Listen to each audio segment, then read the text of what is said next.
gonna be a fast video. I know I haven't been on here for very long, so, and I know I haven't been very committed to like do videos, but I got out of my slumber, so now I'm just trying to get back into shape. I kind of made a commitment because my body has just been feeling really gross. So I do in like, not intermittent fasting, but more like complete fasting. No food. And I just have liquids and that's it. So it helped my gut.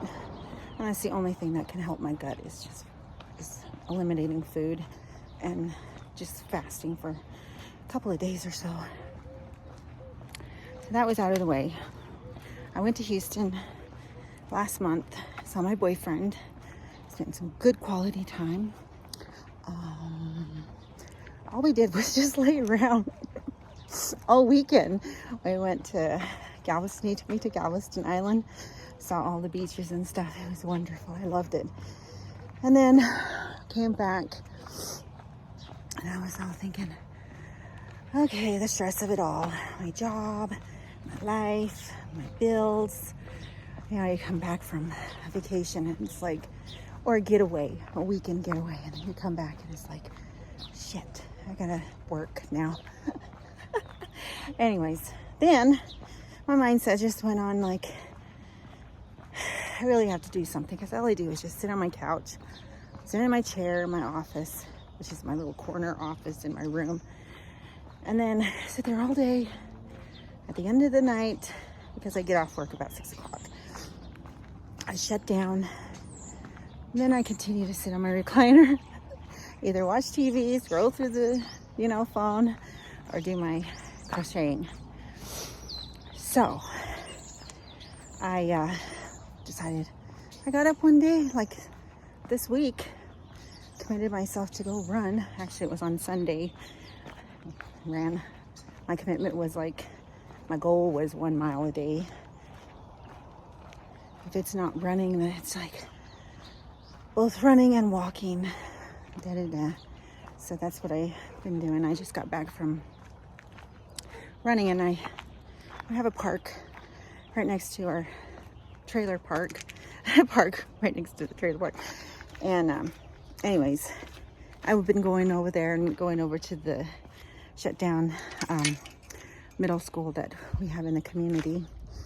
And so I went there on Sunday, ran a mile.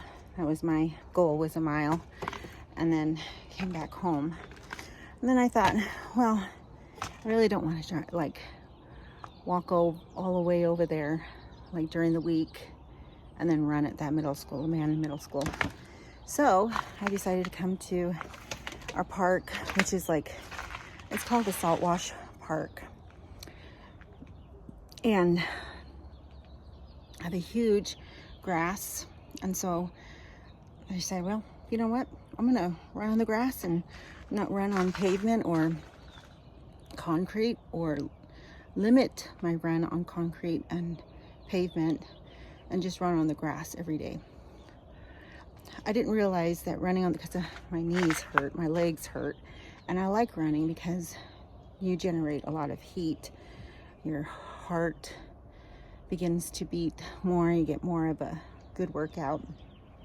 And then only 15 minutes, I thought, well, I can do that. And if I quit in the middle, at least my heart rate's, speeding up, and my blood is circulating all over my body and all this other stuff. So I started running on the grass, and I found it's a lot better than running on concrete or pavement.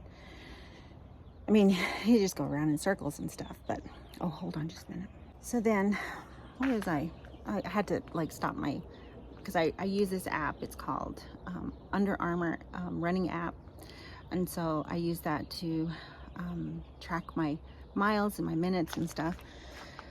So anyways, where was I? Anyway, I was talking about the grass running and stuff like that. And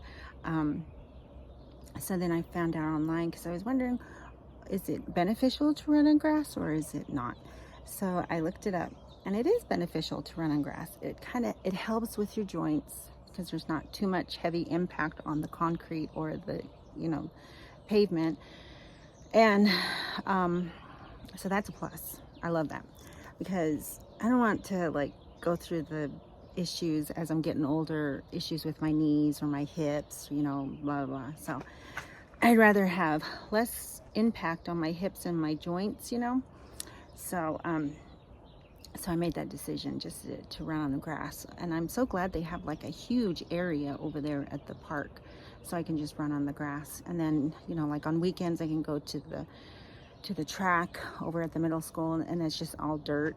Or I could just run on the trails here in our area.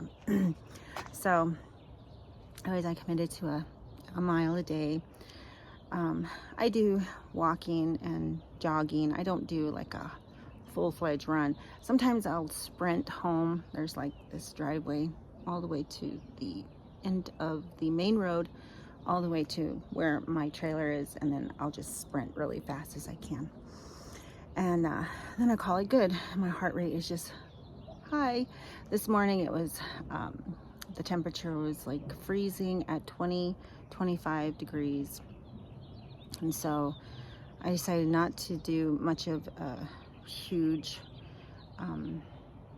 exertion. I just kind of like trotted a little bit and walked, and so that way I have a thing about my lungs. If I breathe too much of the cold air, I'm so scared of bronchitis or pneumonia. So, and I should have brought something to cover, but I put my thing up like this. I don't know if it makes a difference, but I've been trying to protect my lungs. I need to protect my lungs from the cold air. That's the only issue is that I have is the cold air. And I don't run during the winter because of the cold air. I wish I could. I'm not a spring chicken anymore, but my daughter said that, well, you could go to the gym and use the, whatever, the treadmill. And I was like, I hate the treadmill. It's like you're not going anywhere but one place, right? So anyways, that was my commitment, and I'm doing good so far, trying to get my heart rate to go up. And I figure, my white blood cells are generating all over my body because when you're moving more, your blood flows more around your body and circulates to the important areas where it can heal you, as long as you have good white blood cells. And those are our fighters. Our white blood cells are the ones that fight infections and fight things like that and sicknesses. So I figure I better run since I'm, getting older. Grass is good, that I can have less impact on my joints, and then I can be at least a little bit healthier than I was a month ago, So I've been putting those two together, fasting 2 or 3 days every so often if I have gut issues. That was my only purpose, because my grandfather was a medicine man and he used to fast at, I don't know how many times a month he would fast, or how many times a year he would fast, but he would fast. That was one of his things. And then he would have herbal supplements on top of that. And he drank a lot of hot teas and just plain coffee, and he just did a cleansing ritual. And he lived to be 100 and something years old. I don't want to live to be 100 and something years old. I just want to live a comfortable life. And I just want to live till I'm 80. My goal is 75, 80 years old. I know, I'm crazy. But if I have to, I guess, Lord willing, if he wants me to live to be 85 or 90, I guess I could live that long. I don't know. But hopefully I could just keep on doing what I'm doing. And someday, when my old age, maybe I'll just die peacefully in my sleep. The only sad part is that if I have a husband or somebody that I love, that's a man, a partner, and I have to take care of him and watch him go before me, that would be the saddest part, because I don't want to watch the love of my life leave me. You know what I mean? And that's something that I say about my boyfriend, is that he is the love of my life, and I want to take care of him. So anyways, I'm gonna get emotional, so I'm not gonna bother you with the emotions of how I feel about my boyfriend, because he's just a great guy. I love him. I love him. Anyways, have a good day. We'll talk to you later. Bye.